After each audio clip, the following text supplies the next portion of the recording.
Seguro que habrás oído hablar de los rebeldes hutíes y la guerra civil en Yemen. Esta rebelión hutí, respaldada por Irán, es uno de los frentes en la actual Guerra Fría entre las monarquías árabes del Golfo e Irán, siendo los otros frentes Líbano e Irak. E incluso podríamos seguir incluyendo Siria debido a su convulsa situación.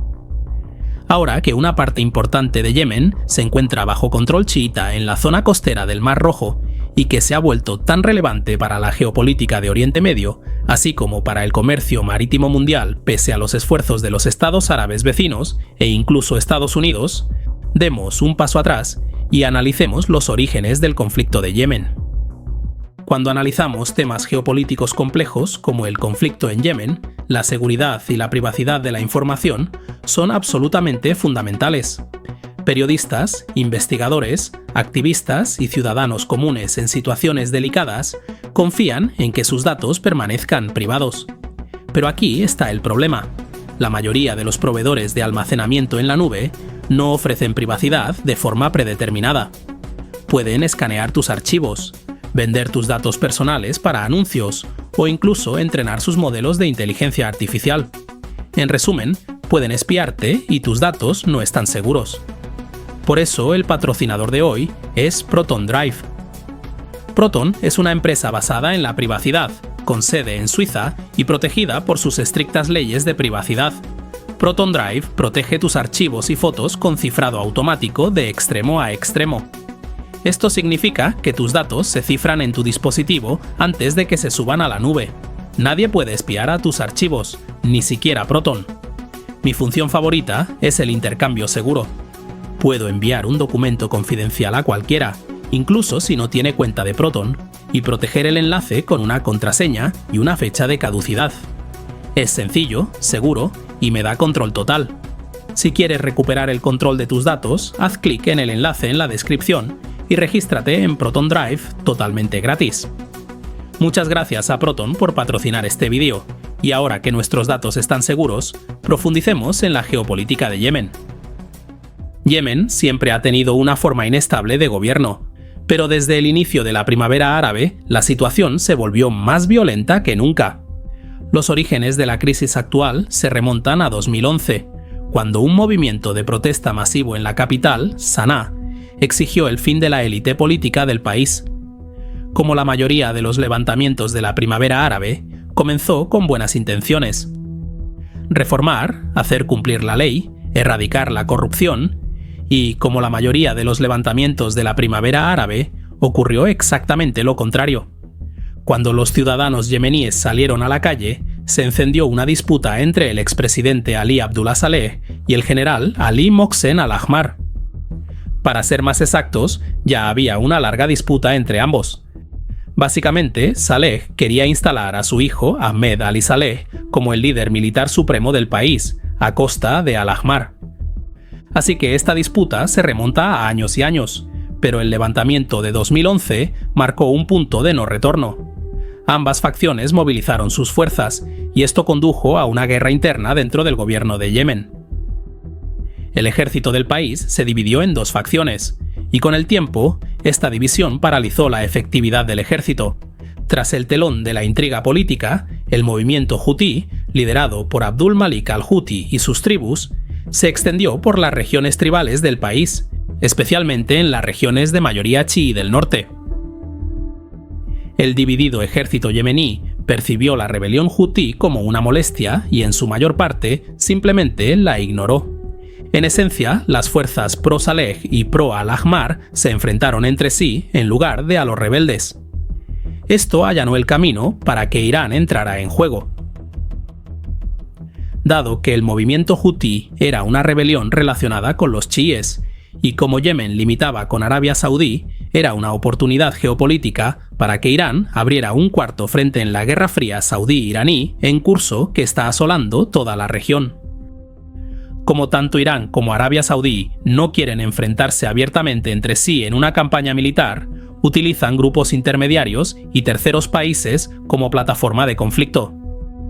Así que lo que pasó a continuación fue que Irán desplegó buques de guerra en el Golfo de Adén con el pretexto de combatir la piratería, pero en realidad era para apoyar al movimiento hutí con armas, ayuda financiera y asesores militares. En respuesta, Arabia Saudí inició ataques aéreos contra el movimiento hutí cerca de la frontera de ambos países. En la capital, Saná, el presidente Saleh y el general Al-Ahmar seguían en ello. Ambas partes intentaron manipular el levantamiento popular a su favor. Entonces, Saleh intentó asesinar a Al-Ahmar, dando desinformación a la inteligencia saudí sobre los objetivos hutíes para un ataque aéreo, que era, en realidad, el cuartel general de Al-Ahmar. Al-Ahmar respondió declarando su apoyo al levantamiento yemení y prometiendo la protección de los civiles durante las protestas. El país estaba al borde de una guerra civil total. Así que lo que pasó a continuación fue que Arabia Saudí, con el pretexto del Consejo de Cooperación del Golfo, intervino y medió un acuerdo entre las dos facciones. Arabia Saudí no estaba tan preocupada por Yemen como lo estaba por la expansión de los intermediarios proiraníes, y por lo tanto necesitaba un gobierno estable en Saná. Así que los saudíes organizaron un acuerdo que aseguraría la dimisión del presidente Saleh, pero en el último momento Saleh se negó a firmar el acuerdo. Esto condujo a nuevas protestas en todo el país, y poco después, en junio de 2011, se detonaron múltiples cargas de C4 en una mezquita donde rezaban el presidente y los miembros principales de su gobierno. 4 de sus guardaespaldas murieron y Saleh sufrió quemaduras en aproximadamente el 40% de su cuerpo, pero sobrevivió. Debido a las graves heridas de Saleh, el vicepresidente Abd Rabbuh Mansur Hadi fue nombrado presidente en funciones. Varios meses después, en noviembre de 2011, Saleh firmó el acuerdo saudí, que previamente se había negado a hacer. El acuerdo consistía en que Saleh debía dimitir en favor del vicepresidente. A principios de 2012, Hadi asumió el cargo de presidente de Yemen y a finales de año destituyó al general Al-Ahmar de su puesto militar.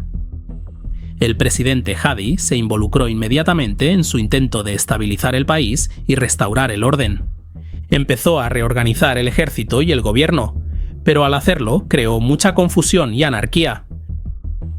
Para entonces, el levantamiento tribal hutí, de base chií, se había extendido y transformado en una milicia tribal unificada bajo el liderazgo de Abdul Malik al-Houthi. Esto se logró principalmente gracias a las armas y los asesores militares iraníes, pero al mismo tiempo, Al-Qaeda en la península arábiga aprovechó la anarquía que reinaba en todo el país e intensificó sus propias operaciones. En poco tiempo, la facción de Al-Qaeda controlaba vastos territorios en el sur del país. Así, a principios de 2013, la situación en Yemen era la siguiente. Los rebeldes hutíes controlaban los territorios del norte del país, mientras que Al-Qaeda controlaba los territorios del sur, y los esfuerzos del presidente Hadi por reorganizar el ejército condujeron a disputas dentro de las Fuerzas Armadas y a la reanudación de un conflicto político interno una vez más.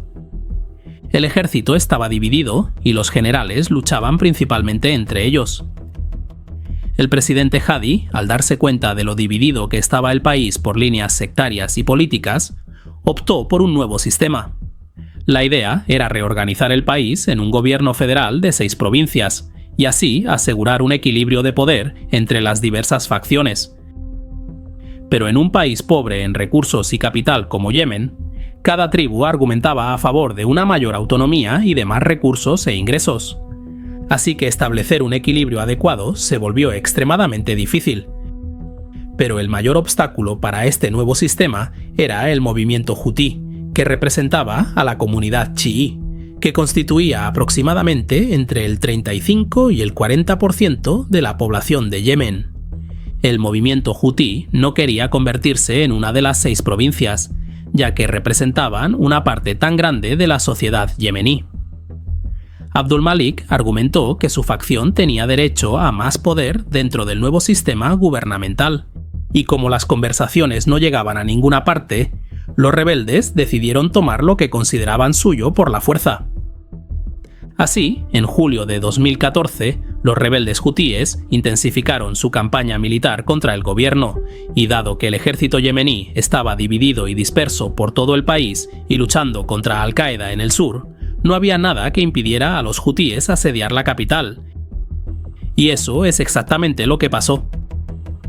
Un mes después, en agosto de 2014, el presidente Hadi intentó retrasar el asedio transfiriendo sus limitadas fuerzas militares a la capital y abandonando así el campo sureño a las tropas de Al-Qaeda.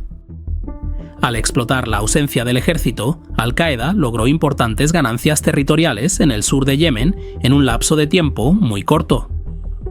En la capital, los hutíes estaban sitiando las oficinas gubernamentales. Pero contrariamente a lo que la gente cree, los hutíes y su líder Abdul Malik no querían gobernar Yemen. Gobernar un país tan dividido solo debilitaría el movimiento hutí y agotaría sus efectivos y sus recursos financieros. En cambio, los rebeldes obligaron al gobierno yemení a participar en conversaciones de paz, con la mediación de la ONU, y en noviembre de 2014, de las conversaciones de paz, el movimiento rebelde obtuvo un papel más importante dentro del gobierno e incluso una mayor autonomía local. Este acuerdo impidió una guerra civil total y aseguró la supervivencia del gobierno, pero al mismo tiempo hizo que el país fuera incapaz de realizar reformas políticas o económicas. A pesar del acuerdo, el presidente Hadi seguía decidido a evitar el auge de una única facción dominante dentro del nuevo sistema federal, y por lo tanto propuso a Ahmed Awad bin Mubarak, jefe de personal del país, como candidato a primer ministro.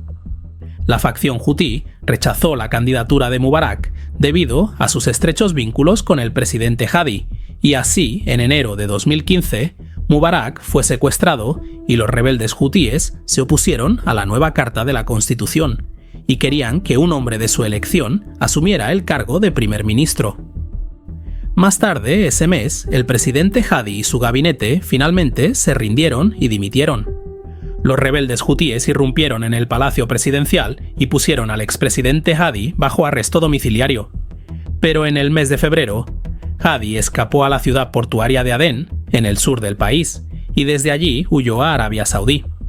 Presumiblemente, acordó un acuerdo con los líderes saudíes. En esos momentos, la situación con Yemen y los hutíes se asemejaba mucho a la situación del Líbano y Hezbolá.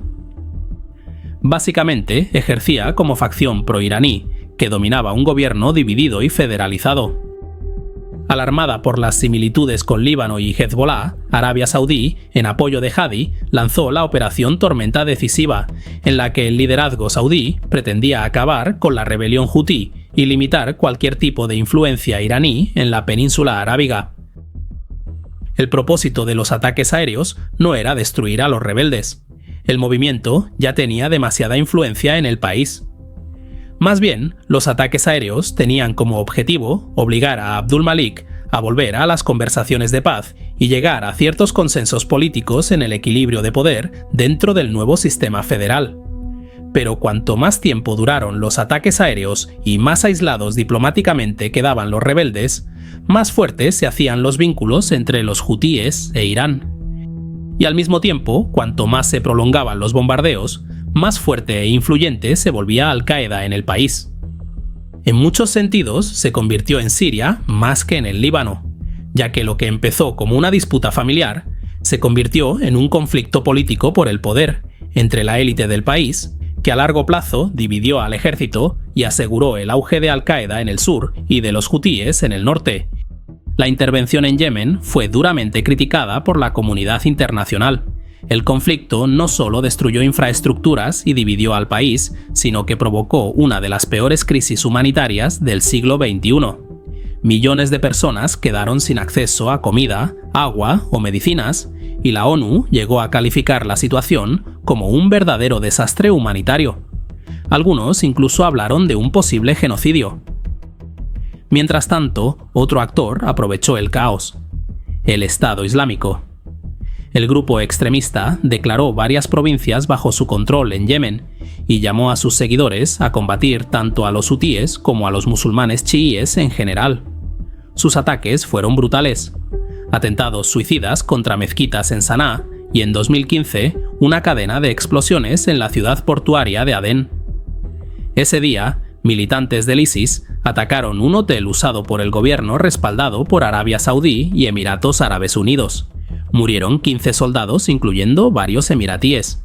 Fue una muestra más de cómo Yemen se había convertido en un tablero de múltiples guerras a la vez: una guerra civil, una guerra por poder entre Irán y Arabia Saudí, y una guerra contra el extremismo yihadista. Para 2019, la guerra se había convertido en un conflicto estancado. Ninguno de los bandos lograba avanzar, y el país se hundía cada vez más en la miseria. En abril de 2022, después de 6 años de combates casi continuos, las partes enfrentadas, los hutíes apoyados por Irán y la coalición liderada por Arabia Saudí, acordaron una tregua promovida por la ONU. Por un momento, pareció que la paz era posible, pero en octubre de ese mismo año, las negociaciones se rompieron y el alto el fuego terminó sin acuerdo. En definitiva, el país está de facto dividido. Una parte mayoritaria bajo dominio hutí en la mayoría de la costa del Mar Rojo, otra parte bajo el gobierno reconocido y aliados al sur y oeste, y fragmentos más pequeños controlados por Al-Qaeda, el Estado Islámico, milicias locales, tribus yihadistas o fuerzas separatistas. Y ante esta realidad, son muchas las voces que plantean como la única salida viable un modelo de 2 estados, porque reconstruir la unidad parece imposible. Yemen hoy es un mosaico de poderes enfrentados, donde la soberanía del Estado es compartida y dividida, y donde los intereses nacionales, regionales e internacionales se superponen y complican cualquier posibilidad de solución rápida. Y es que hay veces en los que para hacer una tortilla se cascan todos los huevos sin que llegue a cuajar. Un fuerte abrazo a los mecenas que apoyan mi independencia informativa. Suscríbete y deja un me gusta para apoyar el canal. Gracias por tu visita y nos vemos en el futuro.